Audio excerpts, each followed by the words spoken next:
many of us have had experience before where we experience very strong attraction to certain people, but later as you slowly learn about the person, you realize that you're not very compatible, especially when it comes to values. So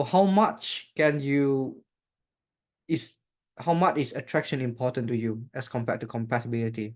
What if someone is very boring, doesn't give you any spark, but in the long term you are very compatible? How do you feel about that?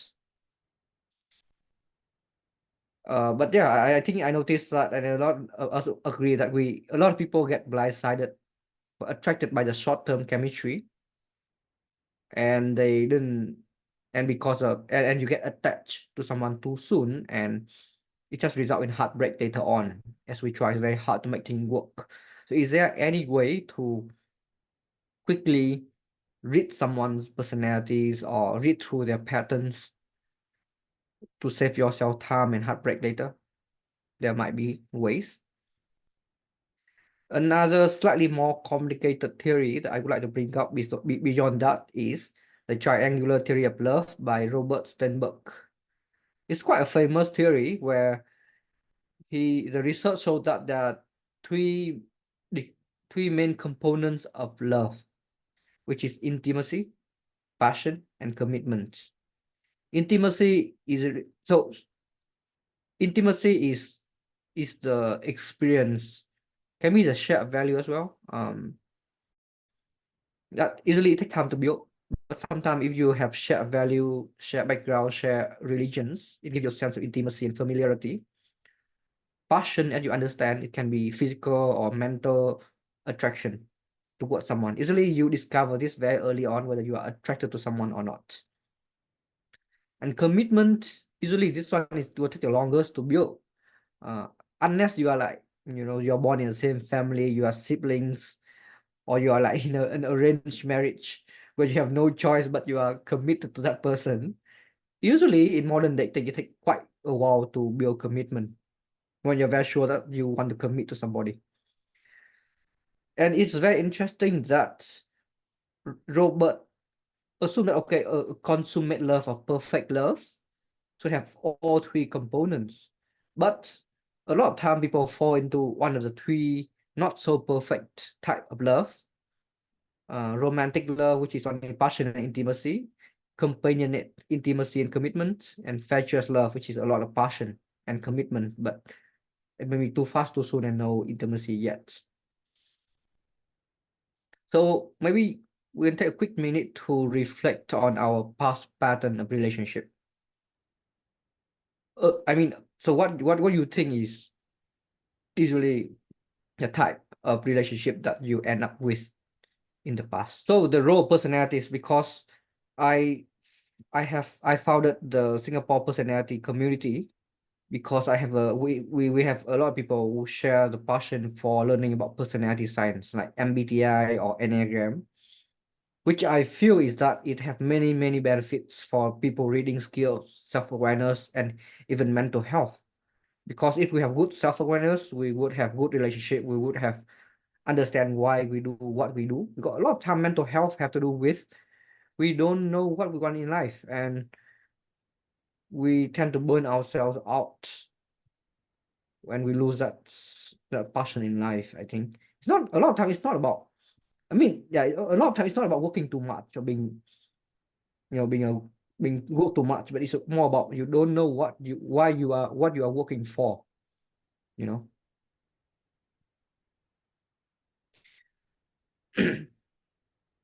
Okay, I will answer Rani's question later. Okay.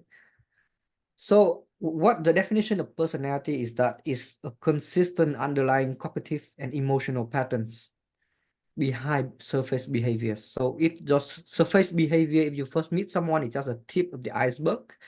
Their personalities and their past experiences are like the bottom of the iceberg.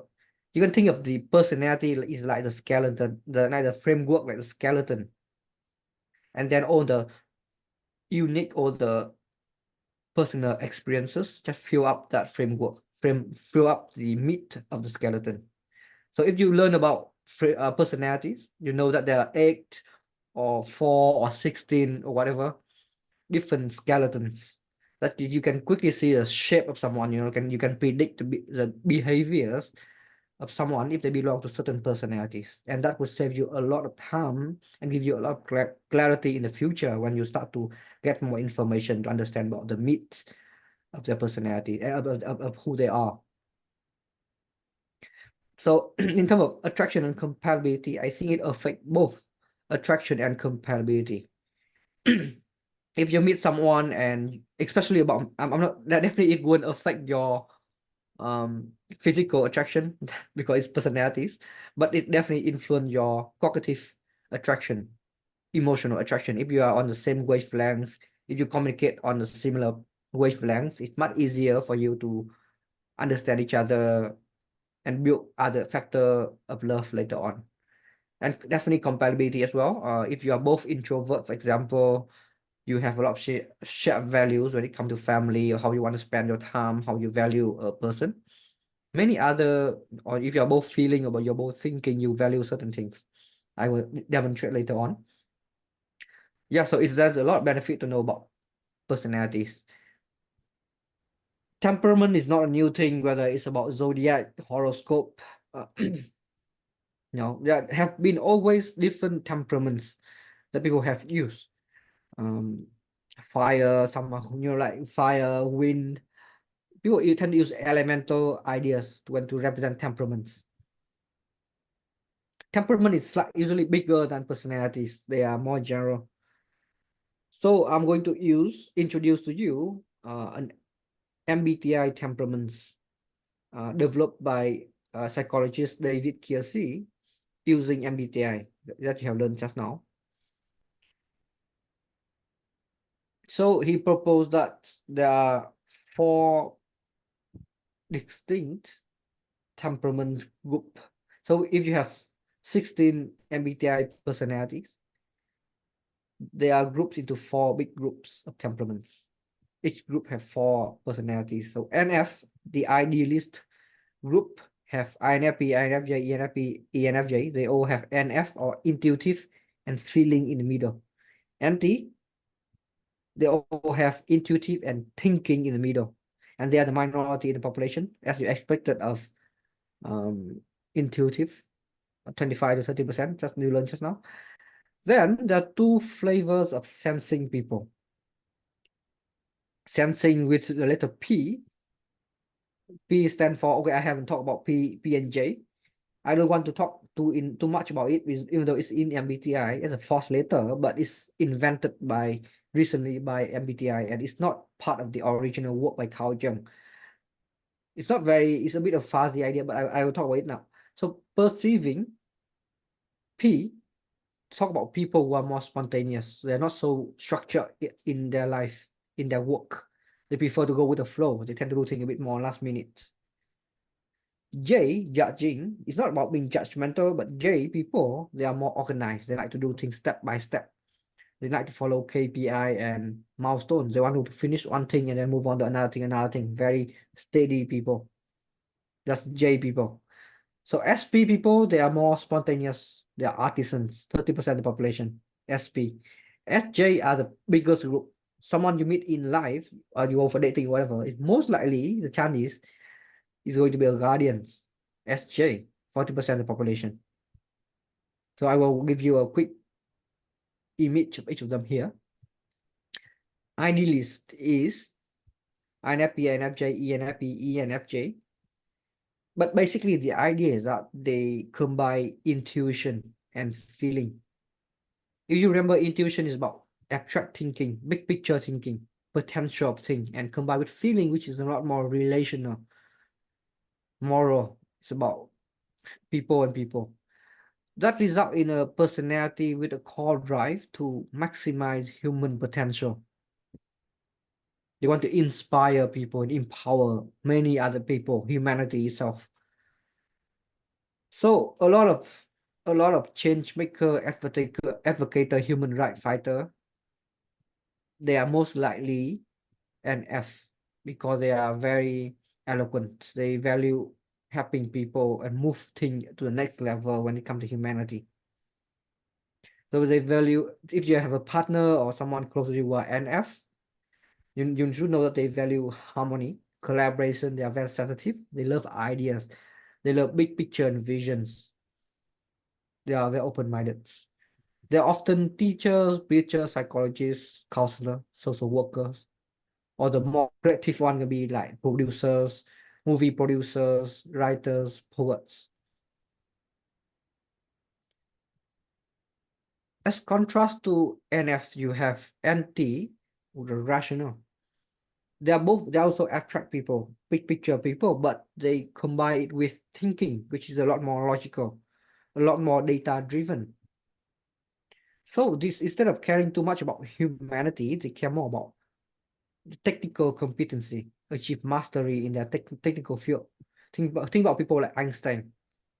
Think about Einstein is more an example of an introvert. But think about this business magnate, like Mark Zuckerberg or Bill Gates.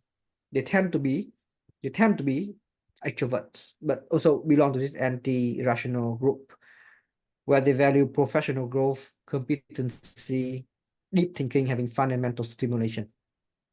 And they tend to gravitate towards careers that are like scientist, lecturer, business consultant, CEO. If you have a colleague or a partner who are this type, you should know that they are fun, but they can be quite tough to handle because they can get bored very easily. They want challenges. They're ambitious people. They are often workaholic. And yeah, if you have someone like that, you should know their strengths and weaknesses. They are very smart, very competent people, but they also need a lot of time to pursue their technical interest. Any questions so far about these first two groups?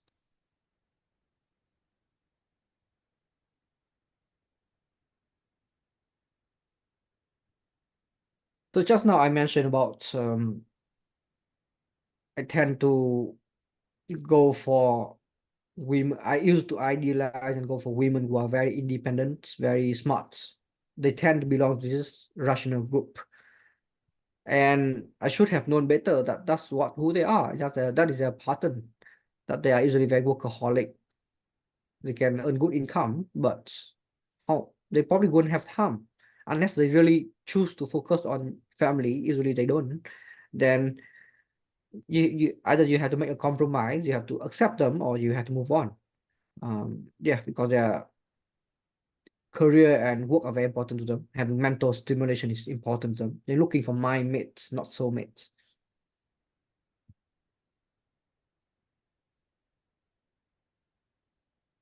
Guardian, as I mentioned just now, the most popular group, they are governed by S or sensing, or in particular introverted sensing. They are very organized people. They have good memory for details. They like to uphold the past and tradition. I wouldn't say they are traditional, but they are usually the pillar of our society. They are very stable. They tend to work in jobs that are that whole reputation and whole stability. They care a lot about duty and stability in life. The core drive is to be responsible and reliable. They value clear-cut rules, hierarchy, tradition, dependability, traditional success. They are detail-oriented people. Last one, artisan. They are sensing, but I like to call them the James Bond type because they are very perceiving, or they are very spontaneous. So instead of being, like Guardian, who are a lot more step by step, when very structured, these people, they like to improvise. They are more driven by extroverted sensing, the ability to adapt to the environment. They want quick, impressive results. They make for very good salespeople, performer especially, or athletes, because they can react. They have very good uh senses of what's going on, and take advantage of the environment. So they make very good performers, singer, sport players, or sales. They are quick, they're practical. They are good with five sensory experiences. They are fun people. They can excel in careers that require aesthetic. or motor sensory finesse. So this, what I give you is the 4 temperaments. So I think, I guess it helped a lot with selecting your partner and understanding your core of your partner as well. And so let's, with this in mind, let me show you some quick interesting statistic. This is a research done on the happiness level of different pairing of different temperaments. Um, so they based on many different couples, and then they measure the reported satisfaction level with the marriage. So some of the thing you notice here is that the most happy people are SJ and SJ, guardian. They are traditional, somewhat more traditional, and they are most happy together. Then NF and NF, which is two idealists, both care about big picture and humanity. They actually love being together. But after that, then you start not seeing a lot of pattern after that. So it's dropped. But some pattern that I can show you. The lowest is okay. The lowest is like NF. They make some of the lowest group. NF with SP only 51%, and F and SJ 46%. You see NT and SJ also very low. I guess NT, rational people, they want so much mental stimulation. And they meet an SJ partner who are very traditional, very duty oriented. It bore the hell out of them. That's what I reckon. It's like they really find the partner too boring, not enough challenge. It's very sad. If they can't recognize each other's strength, then they just unhappy. They are just unhappy. So some of the rule of thumb here, surface is go with the same temperaments. Usually you can't go wrong. I mean, it might not be the most happy, most satisfying, but it's a safe option. S-type, sensing people are generally happier. They are more in the top or middle part. I guess they are more practical and more here and now people. They don't question and think too much. They don't overthink, It is what it is. NF, idealist people have the most to lose. Sorry. They can be very happy here on top, but they also can be very unhappy if they marry someone with different temperaments. Also, some of the most unhappiest couple are due to the S and N device, sensing and intuition, like I mentioned just now. It's very invisible, but it's the biggest barrier you can think of. Some of the most unhappy couple are N and S, you can see from here. But of course, there are some bigger question like, is happiness everything?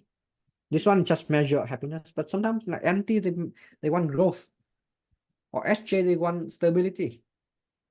It's not always about happiness. Maybe happiness have more to do with F people, feeling people.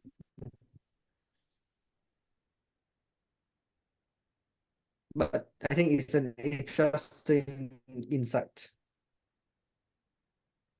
So like, for example, in my case, of course, a lot of people tend to say that any mature couple, mature individual can be together if they can understand each other. But even from my point of view, of course, it always depends on the individuals, but I will most likely not to go with a sensing person because I feel that they wouldn't understand me. Very difficult for them to truly understand my depth. I might gravitate toward introvert as well, as I mentioned just now. I prefer introverts because I feel they understand me better. I don't have much other preferences on the other dimensions. But if you have this kind of understanding, you can read people and you can come to know what to expect. And in the end, you are the one who make choices, I can't make the choices for you. Any observation, any questions so far on this temperaments portion? Of course, it can be subjective. I mean, if you are a sensing person, you are more practical person, I think you might not be so sensitive about the NS divide. But especially if you are an intuitive person, an N person, like me, you're quite sensitive about it. The moment you see it, you realize that okay, you are the minority. That the world is made for sensing people and not for you. Then you feel that you are much better off with someone who actually can see the world that you see. Two different world, very big differences for if you're an intuitive person. Yeah, I think it's good that I managed to finish early today. Thank you so much for joining me today, and keep in touch.